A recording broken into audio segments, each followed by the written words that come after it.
আসসালামু আলাইকুম। আমি ওমর ফারুক আপনাদের সাথে আছি। ভিডিওর থাম্বনেল দেখেই আপনারা বুঝতে পেরেছেন যে কি বলতে চলেছি। দেখুন, 200 বছরের পুরাতন স্কুল বা বাজার সংলগ্ন এখানে ইতিপূর্বে কোনো মসজিদ ছিল না। এখানকার বাজারগুলোতে যে সপ্তাহে 2 দিন বাজার বসে, শনিবার এবং বুধবার। এই 2 দিন যে মানুষগুলো এখানে বাজার করতে আসে বা দোকানদারেরা থাকে, এরা নামাজের সময় হলে নামাজ পড়তো স্কুলের বারান্দায় অথবা স্কুলের যে মাঠ আছে, খেলার মাঠ, সেই মাঠে চাদর পেড়ে গামছা পেতে এইরকমভাবে নামাজ পড়তো। কোনো নামাজের নির্ধারিত স্থান ছিল না। কিন্তু এখনকার যুবকরা মিলে এই মসজিদটি নির্মাণ করার উদ্যোগ নিয়েছে এই বাজার সংলগ্ন।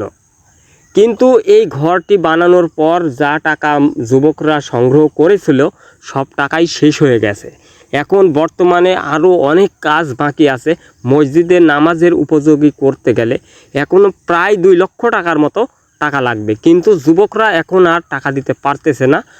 কিন্তু এইটা অল্প কিছু টাকা আছে, টাকা দিয়ে কাজ শুরু করেছে।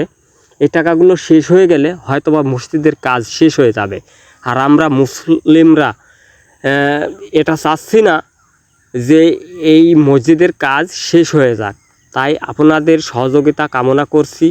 দেখুন, সবচাইতে বড় কথা হচ্ছে এখানে এই মসজিদের কাজ, এটা কিন্তু হিন্দু পাড়ার পার্শ্ববর্তী এলাকা।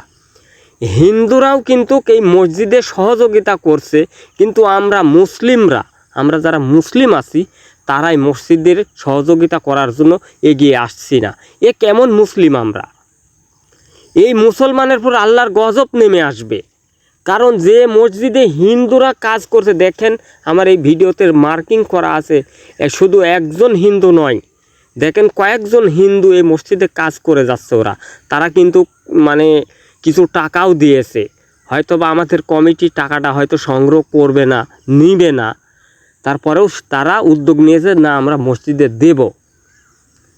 কিন্তু আমরা মুসলিমরা এটা দিতে চাচ্ছি না। কেন ভাই?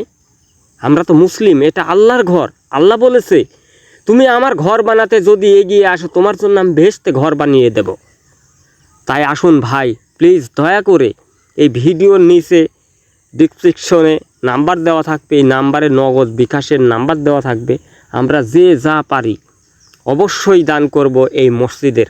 দেখুন, বারান্দাটাও হয়নি, মসজিদের অনেক কাজ বাকি আছে, অনেক কাজ। দেখুন মসজিদের সরাসরি আমরা দেখাচ্ছি আপনাদের। আমি যদি মিথ্যা কথা বলি, আপনি নাম্বার দেওয়া থাকবে, এই নাম্বারে ফোন করে চলে আসবেন।